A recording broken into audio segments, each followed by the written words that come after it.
লাইভটা একটু শেয়ার করে দেন। সবাই কমেন্টে জানান কে কোথায় থেকে দেখছেন লাইভটি। সবাই করবেন।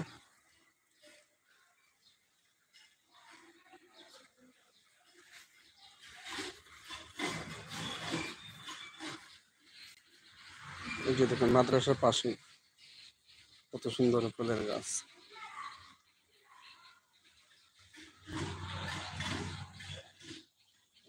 এইসব ফুল কে ফুটাই দিছে? আল্লাহ তাআলা।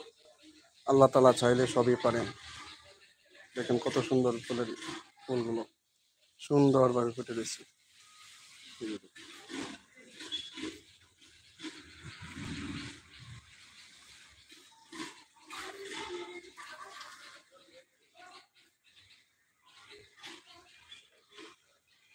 সকল মুসলমান ভাই বোনদের প্রতি আকুল আবেদন, সকলের প্রতি দিনী দাওয়াত রইল। সকলেই 5 ওয়াক্ত নামাজ, দিনী ভাইয়েরা যারা আছেন মসজিদে এসে 5 ওয়াক্ত নামাজ আদায় করবেন। আল্লাহ তাআলার হুকুম 5 ওয়াক্ত নামাজ ফরজ করেছেন আমাদের উপর। এবং পর্দানিশীন মা বোন যারা আছেন সবাই 5 ওয়াক্ত নামাজ ঘরের কোনায় পড়বেন। নামাজটাই আমাদের সম্বল। আমাদের কামাই হলো নিজের আমল। আমরা এই দুনিয়ার জন্য বাড়ি গাড়ি কত কিছু করতেছি, সন্তানাদের জন্য সুখের জন্য কত টাকা পয়সা মাথার ঘাম পায়ে ফেলতেছি, কিন্তু এগুলো তো সদকা জারি হিসেবে কবুল হবে, কিন্তু এগুলো তো দুনিয়াতে থেকে যাবে। আখিরাতের জন্য হলো নিজের আমল।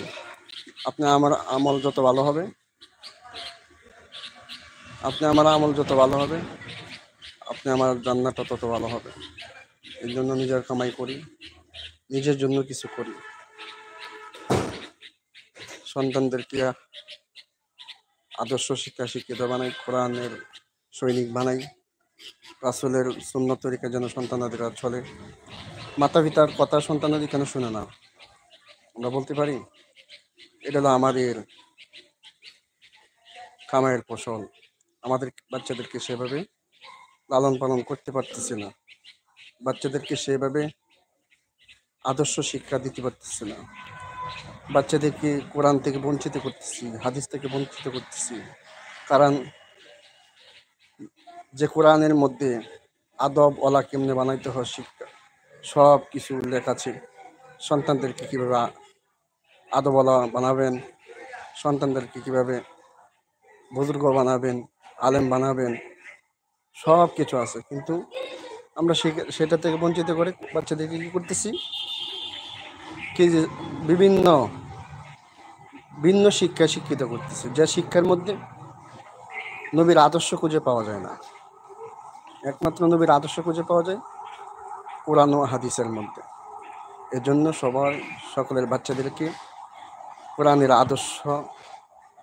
আদর্শভাবে গড়ে তুলবেন। দেখবেন আপনার বাচ্চা আপনার সাথে জীবনে কোনোদিন বেয়াদবি করবে না, কারোর সাথে বেয়াদবি করবে না, সুন্দরভাবে কথা বলবে, নবীর আদর্শিত হবে, চলবে। নিজের জান্নাত নিজেরই কামাই করতে হবে। এজন্য সবার জায়গায় ভালো থাকবো, সবসময় চেষ্টা করব নিজেকে ভালো রাখার জন্য।